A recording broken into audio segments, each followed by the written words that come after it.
2026년, 지금 AI 산업은 사실 보이지 않는 아주 큰 벽에 부딪혔습니다. 바로 AI를 운영하는 데 드는 어마어마한 비용이죠. 하지만 이 거대한 비용 문제를 해결하기 위해서 세 가지 기술이 정말 치열한 경쟁을 시작했는데요. 오늘 이 새로운 전쟁의 승자가 과연 누가 될지 한번 파헤쳐 보겠습니다. 자, AI의 가장 큰 골칫거리가 뭘까요? 기술적인 한계 아니면 규제 문제? 놀랍게도 정답은요, 바로 돈입니다. AI가 똑똑해질수록 우리의 지갑은 점점 비어가고 있는 거죠.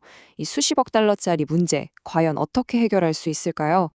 이 비용 문제가요, 그냥 단순한 골칫거리를 넘어서 이제는 업계 전체가 풀어야 할 AI 비용 딜레마가 되었습니다.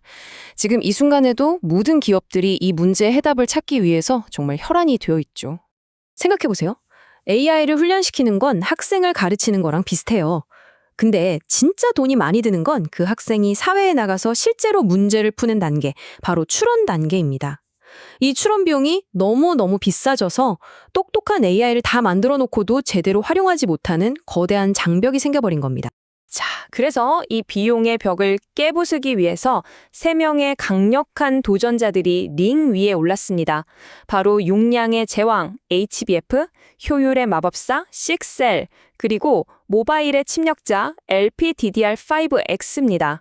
지금부터 이들의 진짜 치열한 대결 하나씩 뜯어보겠습니다. 첫 번째 선수, HBF, 용량의 제왕입니다. HBF의 전략은요, 아주 단순하고 또 무식할 정도로 강력합니다.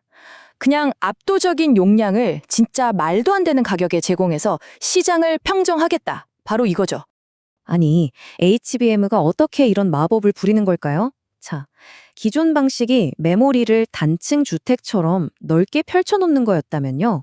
HBM은 이걸 초고층 빌딩처럼 수직으로 그냥 쌓아 올리는 겁니다. 생각해보세요. 엘리베이터가 훨씬 빠르잖아요. 데이터가 이동하는 거리가 극단적으로 짧아지니까 어마어마한 속도를 내는 거죠. 이건 완전히 차원이 다른 접근법이에요. 이 표를 딱 보시면 왜 HBF가 게임 체인저라고 불리는지 바로 감이 오실 겁니다. 보세요. 용량은 무려 16배나 큰데 가격은 10분의 1이에요. 보통 이러면 성능이 확 떨어져야 정상이잖아요. 근데 HBF는 기존 최강자였던 HBM의 거의 98%에 달하는 성능을 그대로 유지합니다. 이게 뭐냐면요. 거의 페라리급 성능을 내는 대형 트럭을 경차 가격에 사는 거랑 똑같은 거예요. 진짜 말이 안 되는 수준의 혁신입니다. 심지어 HBM을 직접 개발한 소위 HBM의 아버지라고 불리는 분조차 이렇게 말했습니다. 2038년이 되면 HBF 시장이 HBM을 넘어설 거다. 와, 이건 자기가 낳은 자식의 미래를 경쟁자가 대체할 거라고 인정한 거나 마찬가지잖아요. 이보다 더 강력한 증언이 또 있을까요? HF의 시장 정복 시나리오는 이미 착착 진행되고 있습니다. 올해 초에 거대 기업들이 동맹을 맺었고요. 올 하반기면 첫 번째 샘플, 그러니까 첫 무기가 시장에 등장합니다. 그리고 2038년 마침내 왕좌를 차지하겠다는 이 원대한 계획이 지금 움직이고 있는 거죠. 자, HBF가 압도적인 힘으로 문제를 해결하려고 한다면 두 번째 도전자 CXL은 좀 다릅니다. 이쪽은 지능, 즉 머리로 승부하는 스타일이에요. 데이터 센터의 구조 자체를 뜯어 고치는 공유라는 아주 혁신적인 아이디어를 들고 나왔습니다. CXL의 아이디어는 진짜 천재적일 만큼 간단합니다. 지금까지는요, 모든 서버가 각자 자기만의 작은 욕조를 하나씩 가지고 있었다고 생각하시면 돼요. CXL은 이 욕조 사이의 벽을 다 허물어버리고 데이터 센터 전체를 하나의 거대한 공용 수영장으로 만드는 겁니다. 그럼 어떻게 될까요? 메모리가 필요한 사람은 누구든지 이 수영장에서 필요한 만큼 마음껏 퍼다 쓸 수 있는 거죠. 낭비가 그냥 사라져버리는 겁니다.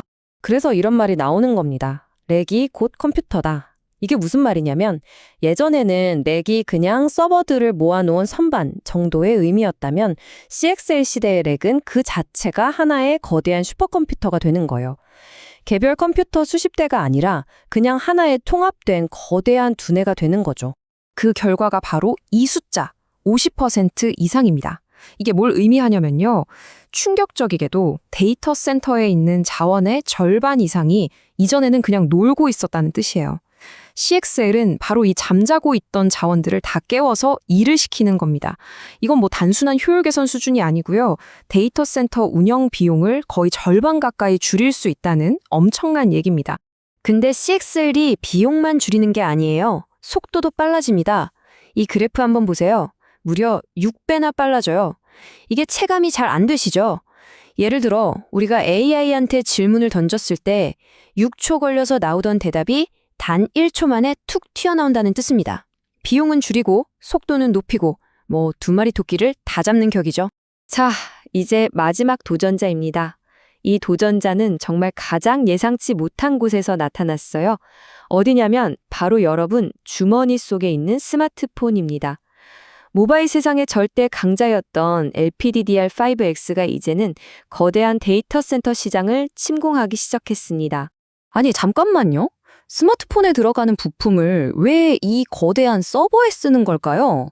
이유는 아주 간단합니다. 딱 두 가지. 비용, 그리고 전력 때문이에요.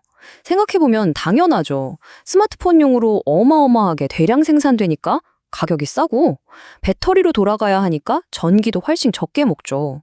바로 이 두 가지 장점이 지금 AI 서버 시장의 판도를 완전히 뒤흔들고 있는 겁니다. 그 규모가 어느 정도냐면요. AI 칩의 제왕, 엔비디아가 만드는 차세대 칩 하나예요. 무려 최신 스마트폰 60대를 합친 것과 똑같은 960GB의 LPDDR5X가 들어갑니다. 야, 이건 뭐 그야말로 모바일의 역습이라고 할 수 있겠네요. 이 모바일의 침공은 시장 전체를 뒤흔들고 있습니다. 지금 서버 회사들이 LPDDR5X를 말 그대로 싹쓸이 해가면서 올해 말까지 메모리 가격이 2배로 뛸 수도 있다는 전망까지 나와요. 근데 이게 서버만의 문제가 아닙니다. 결국 돌고 돌아서 우리가 사는 스마트폰 가격까지 오를 수 있다는 얘기가 되는 거죠. 자, 지금까지 살펴본 HBF, CXL, LPDDR5X, 이 세 기술이 벌이는 새로운 군비 경쟁. 이게 과연 시장에는 어떤 영향을 미칠까요? 우리 투자자들은 어디에 주목해야 할까요? 승자와 패자를 가를 핵심 포인트 딱 짚어보겠습니다. 핵심은 딱 세 가지로 정리할 수 있습니다. 첫째, HBF는 올해 하반기부터 낸드 산업에 새로운 황금알을 낳는 거위가 될 겁니다. 둘째, CXL은 이제 선택이 아니라 필수가 되어서 데이터 센터의 기본 인프라로 완전히 자리 잡을 거고요. 마지막으로 LPDDR5X. 이 친구는 엔비디아라는 거인의 어깨에 올라타서 메모리 시장 전체를 들썩이게 만드는 이른바 슈퍼사이클의 방아쇠 역할을 하고 있습니다. 결론은 아주 명확합니다. AI 반도체 전쟁의 룰이 판이 완전히 바뀐 거예요. 과거에는 그냥 무조건 더 빠르게 이것만 외쳤다면 이제는 더 똑똑하게, 더 효율적으로, 그리고 더 저렴하게를 외치는 자가 승리하는 시대가 온 겁니다. 속도의 시대는 가고 효율의 시대가 왔습니다.